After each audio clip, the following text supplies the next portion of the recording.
Hello दोस्तों, नमस्कार। बात कर लेते हैं आज के दिन भर की सारी बड़ी खबरों की, जहां सबसे पहले आपको बताएंगे दोस्तों, बिना इजाजत हवाई सीमा में घुसा भारतीय मिलिट्री हेलीकॉप्टर। बताएंगे किस देश में अचानक घुसा भारत का हेलीकॉप्टर, दोस्तों क्या है जानकारी। तो वहीं दोस्तों, खालिस्तानी आतंकी भारत के अंदर बहुत बड़ा आतंकी हमला करने की फिराक में है। ऑपरेशन टेम्पल का हुआ है बड़ा खुलासा। बताएंगे क्या है ये ऑपरेशन टेम्पल, जिसको अंजाम देने वाले पाकिस्तान, कनाडा, अजरबैजान समेत दूसरे देशों में बैठे हुए हैं। इस खबर ने हर किसी को चौंका दिया दोस्तों। तो वहीं आपको बताएंगे आखिरकार वही हुआ जिसका डर था। हॉर्मुज खुलने के बाद भी कोई फायदा नहीं होने वाला दोस्तों, क्योंकि अब फ्री नहीं रहने वाला है हॉर्मुज। ईरान ने कर दिया साफ संदेश, कहा कि ट्रंप ने हमारी ये बात भी मान ली है, समझौते में ये बात भी रखी गई है और ट्रंप ने उस बात को मान भी लिया है। यानी अब हॉर्मुज से टोल वसूलेगा ईरान। क्या ये समझौता होने के बाद भी भारत को नहीं होगा फायदा या अन्य देशों को नहीं होगा फायदा,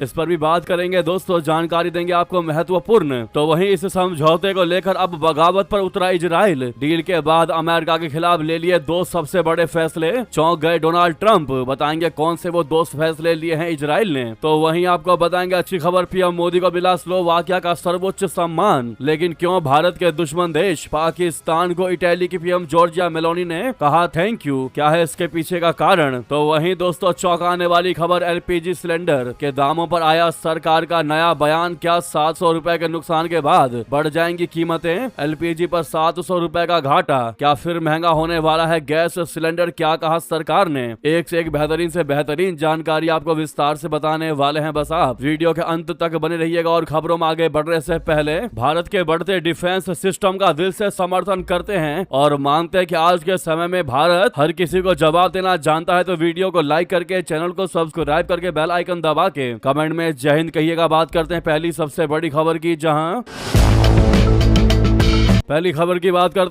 नेपाल ने दावा किया है कि दारचुला में भारत का एक सैन्य हेलीकॉप्टर बिना अनुमति उसके हवाई क्षेत्र में प्रवेश कर गया है। उसका कहना है कि यह हेलीकॉप्टर भारत के एक उच्च स्तरीय सेना अधिकारी को लेकर जा रहा था। नेपाल के सुरक्षा विशेषज्ञों ने इसे सीधे तौर पर अपने देश की हवाई सीमा का उल्लंघन बताया है। नेपाल ने यह आरोप तब लगाया है जब दोनों देशों के बीच सीमा विवाद पहले से ही जारी है। हाल में ही प्रधानमंत्री बालेन्द्र शाह ने संसद में बयान दिया था कि नेपाल ने भी भारत की जमीन पर कब्जा किया है। इसके बाद से नेपाल के विदेश मंत्रालय ने सफाई भी दी थी। काठमांडू पोस्ट की रिपोर्ट के मुताबिक नेपाली हवाई सीमा में भारतीय सैन्य हेलीकॉप्टर के प्रवेश करने की घटना 10 जून को सुबह लगभग 10 बजे हुई थी। दारचुला में जिला प्रशासन और सुरक्षा एजेंसियों के मुताबिक भारत का यह सैन्य helicopter Indo Tibet border police यानी आईटीबीपी के महानिदेशक शत्रुजीत सिंह कपूर को ले जा रहा था। नेपाल ने दावा किया है कि भारतीय सैन्य हेलीकॉप्टर ने सीमा के सामान्य रास्तों का इस्तेमाल करने के बजाय व्यास ग्रामीण नगर पालिका के वार्ड 1 में नेपाली हवाई क्षेत्र में प्रवेश किया और काला पानी क्षेत्र की ओर बढ़ने से पहले सीधे झंगरू गांव के ऊपर से उड़ान भरी। रिपोर्ट में बताया गया है कि बिना इजाजत हुई इस उड़ान से झंगरू के निवासियों में तुरंत गुस्सा फैल गया। झंगरू के एक स्थानीय युवक ने दावा किया कि भारतीय हेलीकॉप्टर ने जिस रास्ते से उड़ान भरी वो नेपाल का इलाका है। उसने नेपाली मीडिया कांतिपुर को बताया कि आमतौर पर भारतीय हेलीकॉप्टर महाकाली नदी के किनारे किनारे उड़ते हैं और क्योंकि वे सीमा के अपनी तरफ नियमित रूप से उड़ान भरते हैं, इसीलिए हम ज्यादा ध्यान नहीं देते। लेकिन बुधवार को हेलीकॉप्टर सीधे हमारे घरों के ऊपर उड़ा। ऐसा लगा जैसे हमारी निजी जिंदगी में दखल दिया जा रहा हो। हम सब गुस्से में चिल्लाते और विरोध करते हुए घर के बाहर निकल गए। वहीं झंगरू में तैनात आर्म्ड पुलिस फोर्स यानी एपीएफ की कंपनी ने भी भारत पर हवाई क्षेत्र के उल्लंघन का आरोप लगा दिया दोस्तों। अब ऐसे में नेपाल ने भारत से स्पष्टीकरण मांगा है। उसने कहा कि मौसम बिल्कुल साफ था, तब भी भारत का यह हेलीकॉप्टर हमारे क्षेत्र से क्यों गुजरा। अगर मौसम खराब होता, कोई बात होती तो हमें समझ में आता कि इमरजेंसी में उन्होंने हमारे क्षेत्र का इस्तेमाल किया, लेकिन ऐसा कुछ भी नहीं था। लेकिन फिर भी वो हमारे क्षेत्र में क्यों घुसे। अब भारतीय अधिकारियों पर इसका बड़ा आरोप लगा दिया दोस्तों नेपाल ने और भारत से स्पष्टीकरण मांगा है, भारत से सफाई मांगी है इस मुद्दे पर। जबकि हकीकत यही है दोस्तों कि काला पानी का जो क्षेत्र है वो भारत का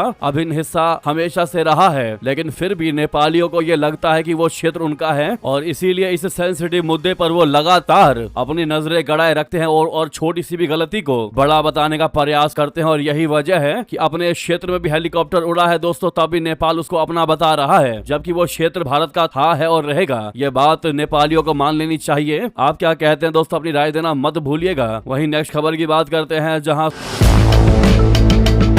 सुरक्षा एजेंसियां देश के खिलाफ होने वाले एक बड़े हमले को रोकने के लिए मल्टी एजेंसी टास्क फोर्स बनाकर उस होने वाले खतरे को रोकना चाहती है, जिसको अंजाम देने वाले पाकिस्तान, कनाडा, अजरबैजान समेत दूसरे देशों में बैठे हुए हैं। ये लोग भारत के खिलाफ कम उम्र के लड़कों की एक ऐसी आर्मी तैयार कर रहे हैं जिनको सुरक्षा एजेंसियों ने फूट सोल्जर नाम दिया है। दोस्तों 17 से 25 साल उम्र के लड़के ऐसे लड़के हैं जिनमें से ज्यादातर लोगों का कोई आपराधिक रिकॉर्ड नहीं होता है। क्या है आईएसआई और खालिस्तानी नेशनल आर्मी का ऑपरेशन टेंपल? दोस्तों देश की सुरक्षा एजेंसियां लगातार मिल रहे इनपुट के बाद एक ईमेल के बाद हाई अलर्ट पर है। ईमेल हरियाणा के पंचकुला में बने सचिवालय के मेयर समेत पंजाब को आया था, जिसमें 4 जून को पंजाब सचिवालय में दोपहर 1:11 से 3:11 के बीच बम धमाके की चेतावनी दी गई थी। धमकी भरे ईमेल में पंजाब, चंडीगढ़ और अंबाला दिल्ली मार्ग पर यात्रा न करने की बात कही गई है। साथ ही कई धार्मिक स्थलों को निशाना बनाने की धमकी दी गई है। ईमेल में अमृतसर के दुर्गियाना मंदिर, पठानकोट के मुक्तेश्वर मंदिर, जालंधर के देवी तालाब मंदिर, बाठिंडा के मेजर मंदिर और पटियाला के काली देवी मंदिर का नाम भी लिया गया है। ईमेल में दावा किया गया था कि तुम्हारे हिंदू मंदिर निशाने पर है। दिल्ली और हरियाणा के लोगों, तुमने 6 जून 1984 को भिंडरा वाले की मौत पर मिठाइयां बांटी थी ना,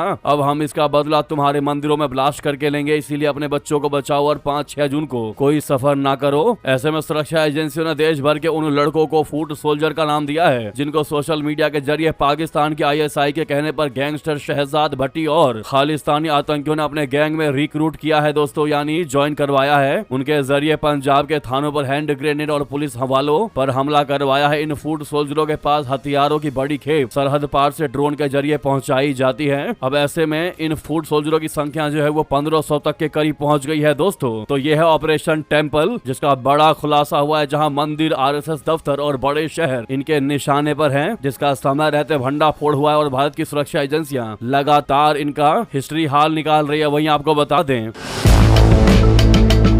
अगली और चौंका देने वाली सबसे बड़ी खबर दोस्तों, हॉर्मुज से गुजरने वाले जहाजों से ईरान, ओमान लेंगे फीस। जी हां, रिपोर्ट में सबसे बड़ा दावा बता दें, अमेरिका ईरान शांति समझौते में एक बहुत बड़ा बदलाव हुआ है। ईरान का दावा है कि अमेरिका ने अंतिम सहमति में ये मान लिया है कि वो हॉर्मुज जल डमरू मध्य से गुजरने वाले जहाजों से टोल वसूल सकता है। यानी ईरान के मुताबिक अमेरिका ने ईरान को कह दिया कि अगर तुमको टोल वसूलना है तो तुम टोल वसूल सकते हो। हालांकि अमेरिका ने अभी तक ईरान के टोल वसूल करने के दावे पर कोई प्रतिक्रिया नहीं जारी की है। चंद घंटे पहले तक अमेरिकी राष्ट्रपति ट्रंप हॉर्मुज जल डमरू मध्य को खोलने और बिना टोल के जहाजों की स्वतंत्र आवाजाही की वकालत करते दिखाई दिए थे। ट्रंप ने कई मौकों पर कहा है कि वो ईरान को हॉर्मुज से गुजरने वाले जहाजों से टोल वसूल करने की अनुमति नहीं देंगे। ईरान की सरकारी समाचार एजेंसी फार्स न्यूज ने एक सूत्र के हवाले से जानकारी दिया है कि समझौते में इस महत्वपूर्ण जल मार्ग में समुद्री सेवाओं के प्रबंधन में ईरान और ओमान की भूमिका का जिक्र है, जिससे भविष्य में कमर्शियल शिपिंग से राजस्व वसूली का रास्ता साफ हो गया है। सूत्र ने कहा कि बातचीत के अंतिम चरणों में समझौते के टेक्स्ट में बदलाव किए गए ताकि हॉर्मुज जल डमरू मध्य पर ईरानी और ओमानी अधिकार का जिक्र मजबूत किया जा सके। रिपोर्ट में यह भी दावा किया गया है कि शुरुआती 60 दिनों तक बिना किसी शुल्क के जहाजों को जल डमरू मध्य से गुजरने की सहमति देगा ईरान, लेकिन जैसे ही 60 दिन पूरे हो जाएंगे इस समझौते के ठीक 61वें दिन वो हॉर्मुज से टोल वसूलने लगेगा। जी हाँ दोस्तों, ये बहुत बड़ी जानकारी सामने आई है। यानी कि बेशक ये समझौता हो रहा है, लेकिन जो ये अंतर्राष्ट्रीय क्षेत्र से दूसरे देशों के जहाजों पर टोल वसूला जाएगा, ये कहीं से कहीं तक लॉजिकल नहीं है, कोई इसका मतलब नहीं है। लेकिन फिर भी ये दादागिरी वाली बात हो गई। ईरान दादागिरी करने का प्रयास कर रहा है। यहाँ पर किस किस को लगता है दोस्तों कि ईरान की बहुत बड़ी गलती है? ये समुद्री क्षेत्र अंतर्राष्ट्रीय क्षेत्र होते हैं, यहाँ पर आप किसी के संदिग्ध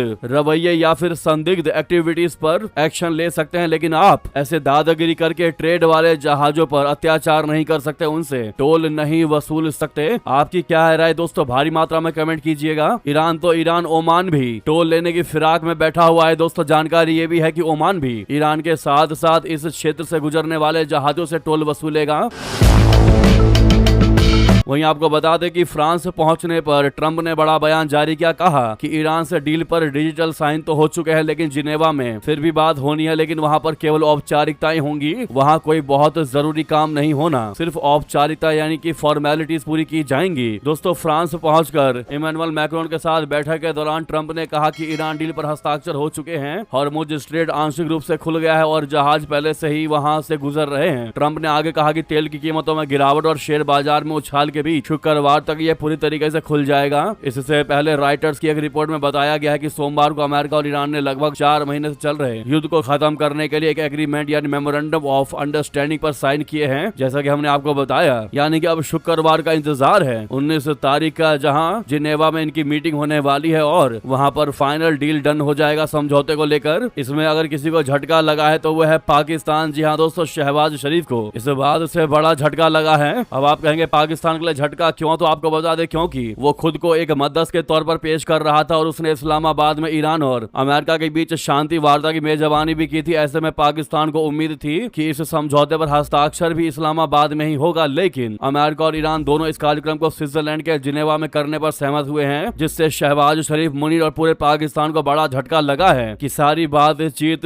इस्लामाबाद में हुई, दोनों देशों की मीटिंग्स हमने करवाई, लेकिन जब बात असली हस्ताक्षर की आई, असली समझौते की आई, तो फिर स्विट्जरलैंड चले गए, जो कहीं ना कहीं शहबाज और मुनीर को खटकती दिखाई दे रही है। दोस्तों, अमेरिकी अधिकारियों ने बताया कि हमने ईरान के साथ एक समझौता ज्ञापन पर हस्ताक्षर किए हैं, जहां पर राष्ट्रपति ट्रंप और उपराष्ट्रपति वेंस ने इस पर हस्ताक्षर किए। वहीं ईरान की तरफ से ईरानी संसद के स्पीकर कालीबाफ ने भी इस पर हस्ताक्षर किया है। अब सबसे बड़ा सवाल तो ये खड़ा हो रहा है दोस्तों कि ईरानी स्पीकर कालीबाफ ने इस पर हस्ताक्षर किए हैं, लेकिन असली प्राइम मेंबर तो सुप्रीम लीडर मौजतबा खामेनेई है। मौजतबा खामेनेई ने इस पर कोई साइन नहीं किया। क्या अब ये मान्य नहीं होगा या मान्य होगा, ये भी सबसे बड़े सवाल आपकी तरफ से पूछे गए थे कमेंट में, जिसका जानकारी हम आपको देने वाले हैं। और आपका सवाल भी जायज है दोस्तों कि क्या सर्वोच्च नेता के दस्तखत के बिना यह डील कानूनी रूप से मान्य होगी।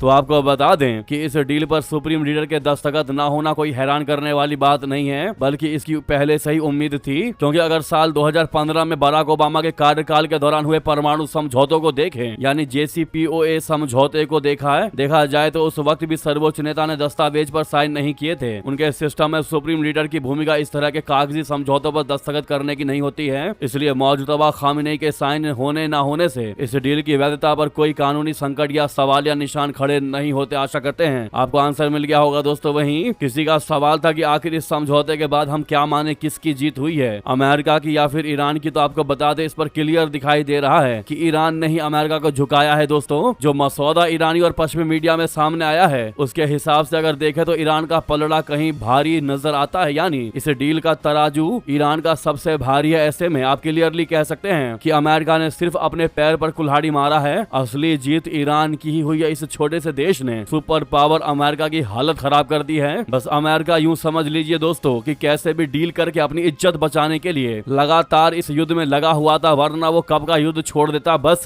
अपनी लीगेसी मेंटेन करने के लिए उसने ये समझौते की बात की। अगर कोई छोटा मोटा देश होता, अमेरिका अगर छोटा देश होता, तो कब का युद्ध में पीछे हट गया होता। दुनिया में अपने आधिपत्य को कम होता नहीं देख सकता अमेरिका, इसीलिए उसने सोचा कि जैसे तैसे अब समझौता कर लेते हैं, कम से कम ये तो रहेगा कि हम युद्ध में हारे नहीं है या फिर हम पीठ दिखाकर मुड़ गए। बस अपनी इज्जत बचाने के लिए ये समझौता कर रहा है दोस्तों अमेरिका, वरना आप यूं समझ लीजिए कि हर तरीके से अमेरिका की हालत खराब कर दी थी ईरान ने। आपको क्या लगता है दोस्तों, अगर हम आपसे ये सवाल पूछें तो बाकी आप लोग क्या जवाब देना चाहते हैं, जरूर कमेंट करके बताइएगा कि किसका पलड़ा भारी है आपके हिसाब से। वहीं नेक्स्ट खबर की बात कर लेते हैं, जहां चौंका देने वाली जानकारी किसी से जुड़ी।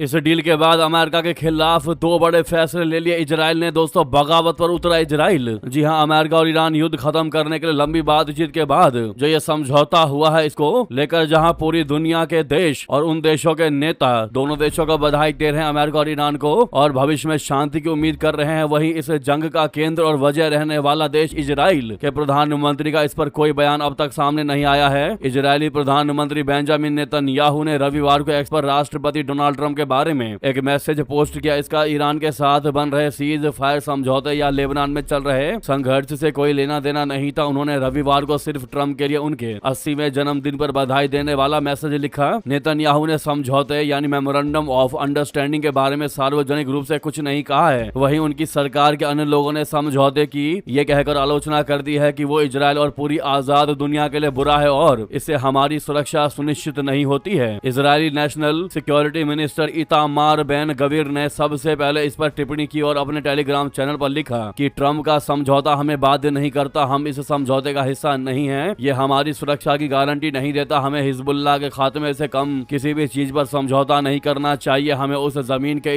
1 इंच हिस्से से भी पीछे नहीं हटना चाहिए जिस पर हमारे सैनिकों ने कब्जा किया है और जिसे आतंकवादी बुनियादी ढांचे से मुक्त कराया है। यानी कि नेतन्याहू के इन 2 मंत्रियों के बयानों से तो ऐसा ही लग रहा है कि ट्रम्प के फैसले के आगे इजराइल बगावत पर उतर आया है। अगर इजराइल लेबनान पर हमले नहीं रोकता है और अपनी सेना वापस नहीं बुलाता है फिर इस जंग बंदी का कोई मतलब नहीं रह जाएगा, क्योंकि ईरान ने साफ किया है कि वो हिजबुल्लाह को अकेला नहीं छोड़ेगा। तो इससे क्लियरली समझ में आता है दोस्तों कि समझौता बेशक हो जाए लेकिन कुछ ही दिनों बाद फिर वही स्थिति पैदा हो जाएगी अगर इजराइल नहीं माना तो। बस इसी बात का है डर दोस्तों। आपकी क्या है इस पर राय? साथ ही साथ नेक्स्ट खबर और बड़ी खबर जानकारी की अपडेट की बात कर लेते हैं, जहां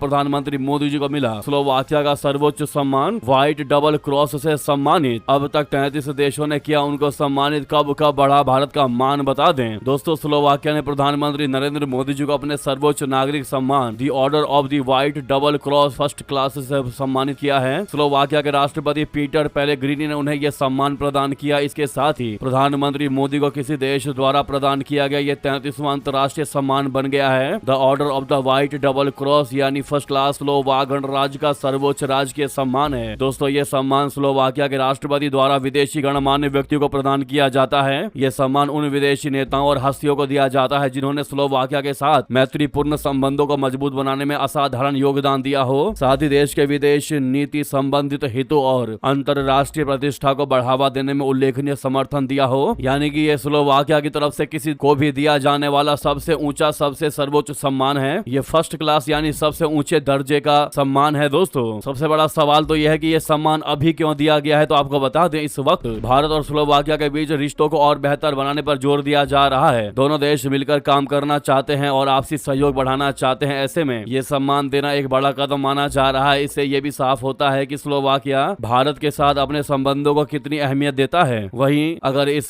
सम्मान को बड़े नजरिए से देखें तो इसका आप क्या मतलब निकाल पाएंगे बता दें। दरअसल पिछले कुछ सालों में दुनिया के कई देशों ने प्रधानमंत्री मोदी जी को अपने बड़े और सर्वोच्च सम्मान दिए हैं। अब स्लोवाकिया भी उन देशों की लिस्ट में शामिल हो गया है। ये बात ये दिखाती है कि दुनिया के मंच पर भारत की पहचान और ताकत लगातार बढ़ रही है। प्रधानमंत्री मोदी जी को मिलने वाला ये सम्मान सिर्फ उनकी निजी उपलब्धि नहीं है बल्कि ये इस बात का भी संकेत है कि दुनिया के देश भारत को एक सबसे बड़ी और जिम्मेदार ताकत के रूप में देख रही है। रिक्वेस्ट है दोस्तों, कांग्रेचुलेशन पीएम मोदी जी या बहुत बहुत बधाई पीएम मोदी, जरूर कमेंट में कहिएगा। साथ में रिक्वेस्ट है दोस्तों, अब तक वीडियो को लाइक नहीं किया तो सामने लाइक का बटन है, दबाना मत भूलिएगा। वहीं दोस्तों जानकारी ये भी है, स्लोवाकिया के प्रधानमंत्री रॉबर्ट फिको प्रधानमंत्री नरेंद्र मोदी जी से जब मिलने आए तो उन्होंने प्रधानमंत्री मोदी जी की गिफ्टेड जैकेट पहनकर ही मुलाकात की, यानी ब्रातिस्लावा में। अपनी मीटिंग के दौरान एक हल्के फुल्के पल में स्लोवाकिया के प्रधानमंत्री रॉबर्ट फिको ने सोमवार को प्रधानमंत्री नरेंद्र मोदी जी की भेंट दी हुई ग्रे जैकेट पहनी। प्रधानमंत्री मोदी ने मजाक में कहा कि ऐसा लग रहा है कि दोनों नेता अनजाने में ही मैचिंग कलर थीम में आ गए हों। प्रधानमंत्री मोदी ने अपने इंस्टाग्राम हैंडल पर वीडियो अपलोड किया जिसमें फिको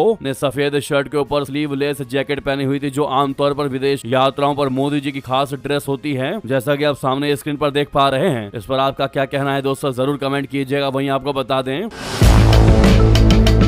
पाकिस्तान के दोस्त तुर्की की घेराबंदी, भारत की कूटनीति से सहमा अंकारा, एर्दोगन की बढ़ गई टेंशन। दरअसल तुर्की के रक्षा विशेषज्ञ ग्रीस और साइप्रस के साथ भारत की तेजी से बढ़ती सुरक्षा साझेदारी को लेकर चिंतित है। इन दोनों देशों का तुर्की के साथ पुराना विवाद है। तुर्की इन दोनों देशों को अपना दुश्मन मानता है और वक्त बेवक्त धमकी भी देता रहता है। इस कारण आर्मेनिया और ग्रीस ने भारत के साथ रक्षा संबंधों को मजबूत किया है। बस यही बात तुर्की के रक्षा विशेषज्ञों को हजम नहीं हो रही है और वे इसे अपने देश के खिलाफ प्रॉक्सी वॉर के रूप में देख रहे हैं। हालांकि तुर्की दशकों से पाकिस्तान के साथ मिलकर भारत के खिलाफ प्रॉक्सी वॉर लड़ रहा है। वो कश्मीर के मुद्दे पर पाकिस्तान का समर्थन करता है। ऑपरेशन सिंदूर के दौरान भी तुर्की ने पाकिस्तान का खुलकर समर्थन किया था। एक रिपोर्ट के मुताबिक तुर्की के रणनीतिक हलकों में यह बात चल रही है कि पूर्वी भूमध्य सागरीय क्षेत्र में भारत का बढ़ता राजनयिक और सैन्य संबंध दक्षिण एशिया में पाकिस्तान के साथ तुर्की की करीबी दोस्ती का जवाब है। वे भारत के आर्मेनिया, ग्रीस और साइप्रस के साथ सैन्य संबंधों और हथियारों के सौदों से से सहमे हुए हैं। तुर्की के विशेषज्ञों को लगता है कि भारत तुर्की पाकिस्तान संबंधों को खतरे के रूप में देखता है। इस कारण वो तुर्की को उसी के इलाके में घेर कर एक तरह से कूटनीतिक जवाब दे रहा है। रणनीतिक भाषा में अगर कहें तो इस थ्योरी को जैसे को तैसा कहा जाता है। दोस्तों, उधर आखिर इटली की पीएम जॉर्जिया मेलोनी ने भारत के दुश्मन पाकिस्तान की तारीफ क्यों की, क्यों कहा उसको थैंक यू पाकिस्तान। बता दें, इटली की प्रधानमंत्री जॉर्जिया मेलोनी ने अमेरिकी ईरान शांति समझौते को लेकर पाकिस्तान का शुक्रिया अदा किया। उन्होंने कहा कि पाकिस्तान और कतर की वजह से ये समझौता मुमकिन हो पाया है। इस कारण वो सभी मध्यस्थों का शुक्रिया अदा करती दिखाई दी।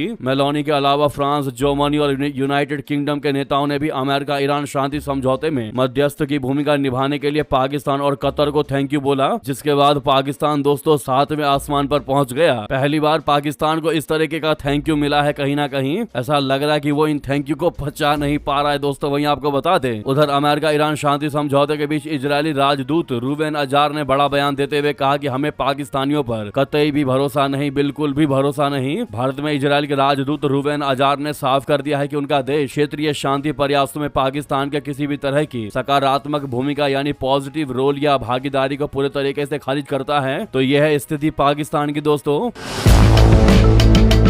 वहीं आपको बता दें, रूसी तेल टैंकर पर ब्रिटेन का छापा तो एक भारतीय नागरिक भी इसमें हुआ गिरफ्तार। जी हां, रूस पर लगे पश्चिमी प्रतिबंधों का उल्लंघन करने के आरोप में ब्रिटिश अधिकारियों ने इंग्लिश चैनल से एक रूसी तेल टैंकर को जब्त किया है। इस मामले में एक 38 वर्षीय भारतीय नागरिक को भी गिरफ्तार किया गया है। यह गिरफ्तारी ब्रिटेन की नेशनल क्राइम एजेंसी एनसीए और आर्म्ड फोर्सेस के एक ज्वाइंट ऑपरेशन के दौरान हुई। इसके तहत रविवार को इंग्लैंड के दक्षिणी तट के पास इंटरनेशनल जल क्षेत्र में तेल टैंकर एस्मरटोस को रोका गया। ब्रिटिश प्रधानमंत्री कीर स्टारमर ने बताया कि यूक्रेन युद्ध के कारण रशिया पर लगाए गए प्रतिबंधों को लागू करने के उद्देश्य से चलाए गए 6 घंटे के ऑपरेशन के दौरान रॉयल मरीन कमांडो और विशेष रूप से प्रशिक्षित एनसीए अधिकारी जहाज पर सवार हुए। एनसीए के मुताबिक भारतीय नागरिक को रशिया से संबंधित यूके नियमों के तहत लगाए गए प्रतिबंधों के उल्लंघन के संदेह में गिरफ्तार किया गया है। तो वहीं आपको बता दें, अमेरिकी सिंगर मैरी मिलबेन का बड़ा बयान, कहा ट्रंप मांगे पीएम मोदी से सार्वजनिक माफी तभी सुधरेंगे रिश्ते। जी हां, फ्रांस में 15 से 17 जून तक आयोजित 52वां G7 समिट के दौरान प्रधानमंत्री नरेंद्र मोदी जी और अमेरिकी राष्ट्रपति डोनाल्ड ट्रंप की मुलाकात होने वाली है। इस बैठक पर पूरी दुनिया की नजरें टिकी हुई है, क्योंकि हाल के महीनों में भारत अमेरिका संबंधों में कई मुद्दों को लेकर तनाव देखने को मिला। इसी बीच भारत अमेरिका संबंधों की समर्थक और अमेरिकी गायिका मैरी मिलबेन ने बड़ा बयान दिया। उन्होंने कहा कि मौजूदा हालात को देखते हुए प्रधानमंत्री मोदी का ट्रंप से मिलने के लिए तैयार होना उनकी उदारता को दर्शाता है। मिलबेन ने कहा कि यह बैठक भारत से ज्यादा अमेरिका के लिए जरूरी है, अमेरिका के लिए अहम है। मैरी मिलबेन ने कहा कि राष्ट्रपति ट्रंप को इस अवसर का उपयोग भारत के साथ संबंध सुधारने के लिए करना चाहिए। उनके मुताबिक ट्रंप को प्रधानमंत्री मोदी से सार्वजनिक रूप से माफी मांगनी चाहिए और दोनों देशों के रिश्तों में नया विश्वास बहाल करना चाहिए। मैरी मिलबेन के इस बयान का क्या आप समर्थन करते हैं? दोस्तों, क्या है आपकी राय? अवश्य कमेंट करके बताइएगा। वहीं नेक्स्ट खबर की बात करते हैं, जहां कांग्रेस ने दावा किया है कि तृणमूल कांग्रेस को तोड़ने की साजिश गृह मंत्री अमित शाह ने रची है। यह बड़ा दावा किया है। दोस्तों, इस कदम का मकसद किसी भी तरह से लोकसभा में राष्ट्रीय जनतांत्रिक गठबंधन यानी एनडीए के लिए 2/3 बहुमत जुटाना है। पार्टी महासचिव जयराम रमेश ने कहा कि तेलुगु देशम पार्टी और जनता दल यूनाइटेड को इस प्रयास का विरोध करना चाहिए, क्योंकि अब राजग में उनका महत्व कम हो जाएगा। दोस्तों, जयराम रमेश ने एक्स पर एक पोस्ट में कहा कि एक हताश केंद्रीय गृह मंत्री जो सरदार पटेल के सुशोभित इस पद की गरिमा पर कलंक है। उन्होंने बेशर्मी की हदें पार करते हुए भारतीय लोकतंत्र को एक नए निम्न स्तर पर पहुंचा दिया है। कांग्रेस नेता ने कहा कि गृह मंत्री ने टीएमसी के 20 सांसदों को अवैध रूप से अलग कराने और उनका विलय महज 3 साल पहले गठित लगभग अज्ञात तथा कथित रूप से पंजीकृत गैर मान्यता प्राप्त राजनीतिक दल national citizen party of India में कराने की साजिश रची है। तो यह है विपक्ष की बौखलाहट। वहीं आपको बता दें, 3 नोटिस, 15 दिनों का अल्टीमेटम भी हुआ खत्म, फिर भी लालू परिवार ने खाली नहीं किया बंगला। अब क्या होगा आगे बता दें। बिहार की राजनीति में इस वक्त पूर्व मुख्यमंत्री राबड़ी देवी का 10 सर्कुलर सरकारी बंगला चर्चा का विषय बना हुआ है। इस बंगले को बिहार सरकार के भवन निर्माण विभाग ने राबड़ी देवी को खाली करने का नोटिस पहले ही दिया था, लेकिन आखिरी नोटिस के बाद जिला प्रशासन की तरफ से भी राबड़ी देवी को बंगला खाली करने का 15 दिनों का अल्टीमेटम दिया गया था। पर लालू परिवार ने अब तक ये बंगला खाली नहीं किया है। इसके बाद से अब सरकार और प्रशासन के अगले आदेश का इंतजार किया जा रहा है। क्या अब विभाग या जिला प्रशासन कोई कार्रवाई करते हुए लालू परिवार और राबड़ी देवी को इस बंगले को खाली करने के लिए कहेगा या नहीं? सूत्रों के मुताबिक पिछले कुछ दिनों से 10 सर्कुलर रोड से सामान हटाने की प्रक्रिया चरणबद्ध तरीके से चल रही है। सामान को महुआ बाग, कौटिल्य नगर और गोला रोड स्थित गौशाला परिसर में शिफ्ट करने का काम किया जा रहा है। ऐसे में हाई कोर्ट के क्या नियम है आपको बता दें। सरकारी सूत्रों के मुताबिक ये कार्रवाई पटना हाई कोर्ट के 2019 के उस फैसले के तहत की जा रही है जिसमें पूर्व मुख्यमंत्रियों को आजीवन सरकारी बंगला दिए जाने के नियम को रद्द कर दिया गया था। यानी हाई कोर्ट का 2019 का नियम के तहत ये कार्रवाई की जा रही है दोस्तों।